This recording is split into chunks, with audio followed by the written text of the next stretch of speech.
Bienvenidos, esto es Recalculando.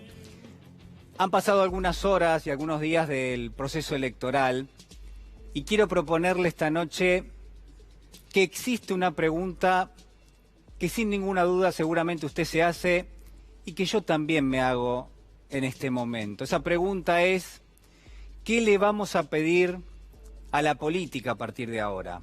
¿Qué le vamos a pedir a la política de aquí en adelante, una vez transcurridas las elecciones y una vez elegidos aquellos que nos van a representar, en aquellos en los cuales vamos a delegar nuestro poder soberano? Y quizás el momento es sin ninguna duda singular, es un momento impar, es un momento de crisis social, de crisis económica, de crisis financiera también. Es un momento donde en la Argentina de hoy se ha profundizado la pobreza, se ha profundizado la indigencia y también la desigualdad. Y esto es sumamente relevante. Es cada vez más complicado conseguir un trabajo, es difícil llegar a fin de mes, los aumentos nos corren permanentemente y el salario ha quedado totalmente, yo diría, destruido. Ha quedado muy lejos de la posibilidad de sostener siquiera en algunos meses nada más lo que podría ser el poder adquisitivo. Perdemos permanentemente.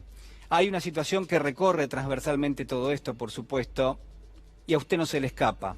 Pero yo lo que quiero proponerle esta noche es que pensemos juntos si esta situación no se puede abordar de otra manera, también para pensarla. Mire, la realidad es que la sociedad se ha manifestado y lo ha hecho de una forma contundente, y yo podría asegurarle hoy que existe algo que se llama expectativa, y que esa expectativa va ganando volumen, y que esa expectativa nos acompaña a lo largo de los días, y que el germen de esa expectativa es el cambio, pero el verdadero cambio. El cambio de una situación que hoy tenemos y que está vigente a algo que tiene que contraponerse a esta situación. Tiene que ser algo totalmente distinto, tiene que ser radicalmente distinto a aquello que vamos a buscar. Y lo que quiero proponerle que piense conmigo es si entre esa política a la cual le vamos a pedir una respuesta y esta expectativa, esta demanda social que existe y que se ha manifestado en las urnas el fin de semana, si entre uno y lo otro, si entre la política y esa demanda, si entre la política y esa expectativa, sobre todo de cambio, no hay algo que los une por debajo y que ha faltado por lo menos hasta el día de hoy en el gobierno nacional. Hay un elemento ahí que se ubica y que une la expectativa y la política como herramienta y sin ninguna duda ha estado ausente. Y para pensarlo juntos, lo vamos a hablar a lo largo del programa, yo hoy me remito a las páginas de una historia que escribió allá por el año 1950 y que publicó un año después, 1951, el gran Jerome Salinger. El libro se llama El guardián en el centeno. Algunos le han puesto El cazador oculto. Es un clásico de la literatura estadounidense, pero también es un clásico de la literatura universal. Y usted se va a dar cuenta por qué. En rigor, Salinger plantea la vida, o unos días en todo caso, en la vida de un adolescente que se llama Holden Caulfield.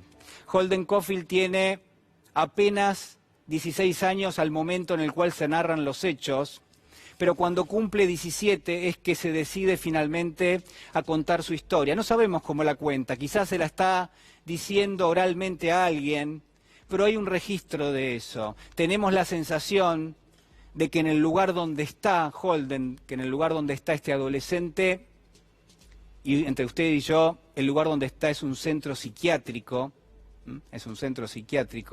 que en ese lugar donde él está contando la historia tiene un destinatario. Él va a decir varias veces a lo largo del libro, a lo largo de la novela, ustedes y nosotros, los que leemos esa historia, vamos a tener la sensación de que se dirige efectivamente a nosotros, que nos está contando algo muy íntimo, algo revelador, algo que lo conmovió profundamente y que marcó su vida a partir de ese momento. Lo que está contando ocurrió apenas algunos meses antes, cuando él tenía 16. Y la historia es muy sencilla porque lo que va a contar es una expulsión de un colegio. A él lo expulsan del colegio y él lo va a empezar a contar.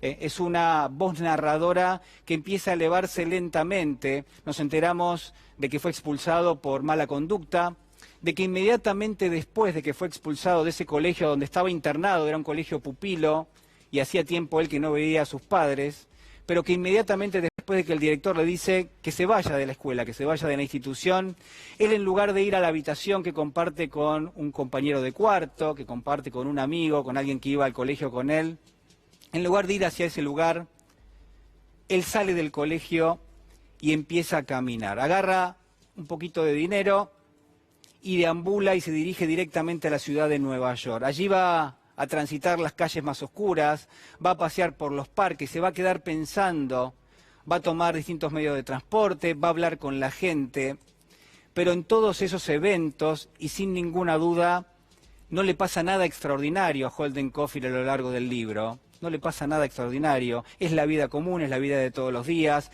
es un adolescente que camina una ciudad enorme, repleta de hechos comunes que él va a ver de una forma muy particular, y quizás lo extraordinario está en él, en la forma en la cual procesa todo eso que pasa a su alrededor, en el mundo de los adultos que da vuelta a partir de una vivencia, que es que lo expulsan del colegio, y que él no comulga con nada de lo que ocurre en ese mundo de los adultos. Es una voz rebelde. ¿Es refractario a qué? Se preguntará usted. Mire, a todo prácticamente. Es refractario a los mayores, es refractario a la autoridad, es refractario al sistema educativo, es refractario a la sociedad en su conjunto, a las normas y a las pautas sociales que la rigen. Y quizás también aquí lo que uno tiene que marcar es cierto tono irreverente, permanentemente en el libro, es el texto, es de lo que está hecha la historia. Hay una irreverencia, hay una rebeldía fundamental, hay un negativismo muy fuerte. No le agrada absolutamente nada a Holden Caulfield y nos lo hace saber. Pero si hay algo que sí le genera empatía, y acá hay un juego de contrastes, esa empatía está puesta al servicio de la comunicación con los niños.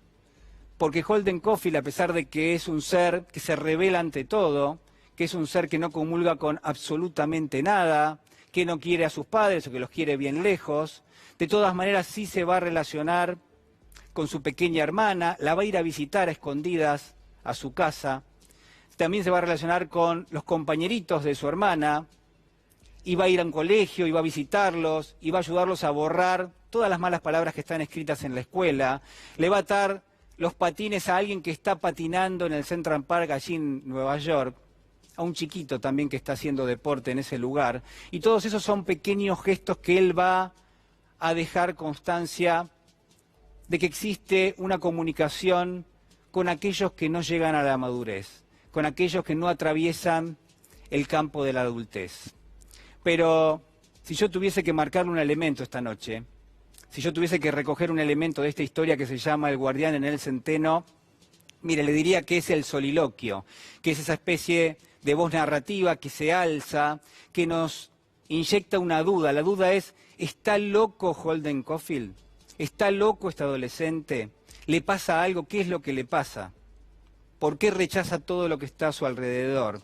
Y sin embargo, el elemento central en ese soliloquio es una metáfora, es una imagen, es lo que le da el título al libro.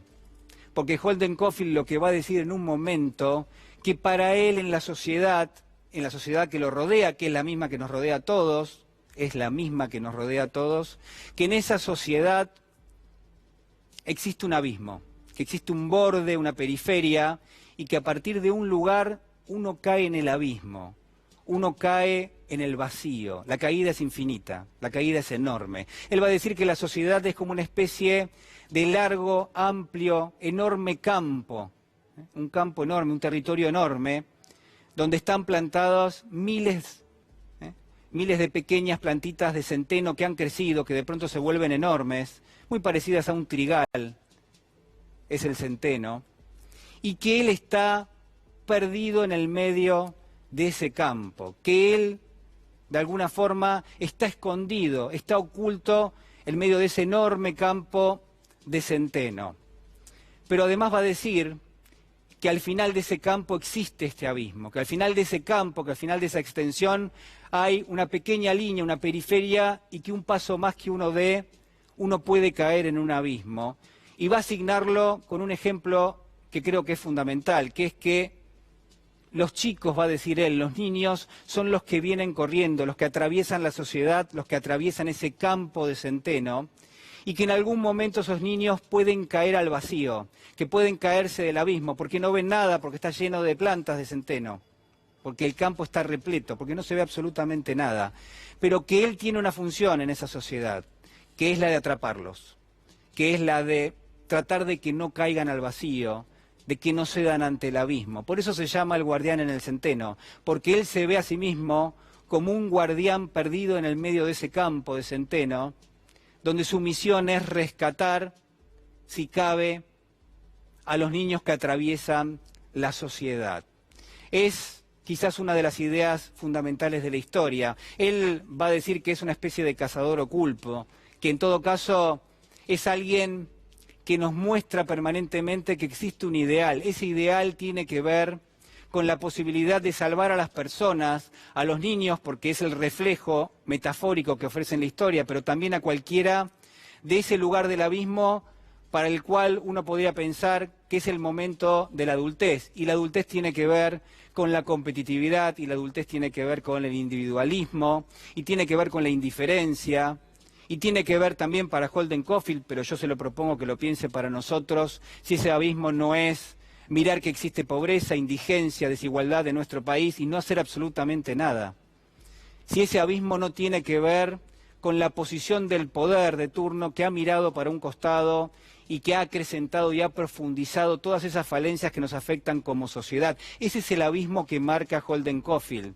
Y él es el cazador oculto, él es el guardián en el centeno, él es la reserva del idealismo, del ideal. Y el ideal es aquello que une la política con la expectativa. El ideal es lo que ha faltado, si usted quiere, en los últimos años en la política argentina. No hubo una dirección, y en todo caso si la hubo, jamás tuvo en cuenta un ideal. Y si tuvo en cuenta un ideal, ese ideal no fue para generar bienestar social, no fue para generar bien común.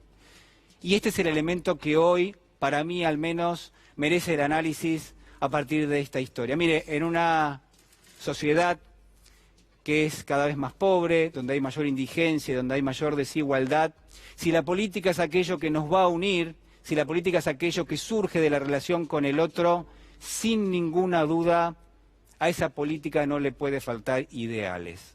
Ojalá aparezcan y aparezcan muy pronto. Y por último, lo que quiero marcarles es esto, que en los últimos días el presidente electo, Alberto Fernández, ha dado algunas señales en este sentido. No quiero dejar de decírselo. Mire, ponerse la gorrita de Brian Gallo, ese joven que fue discriminado en las redes sociales, por lo que sea, por cómo se ve, por cómo se vistió, por cómo habla, por lo que se le ocurra, pero que haya un presidente electo, que haya tomado sin ninguna duda ese tema y que le haya dado un mensaje a la sociedad es sumamente positivo. De la misma forma, creo que Alberto Fernández ha rescatado la imagen de Raúl Alfonsín, del expresidente Raúl Alfonsín, porque también ahí yace un ideal de la política y que estamos recuperando permanentemente ese ideal que ha faltado a lo largo de los últimos años.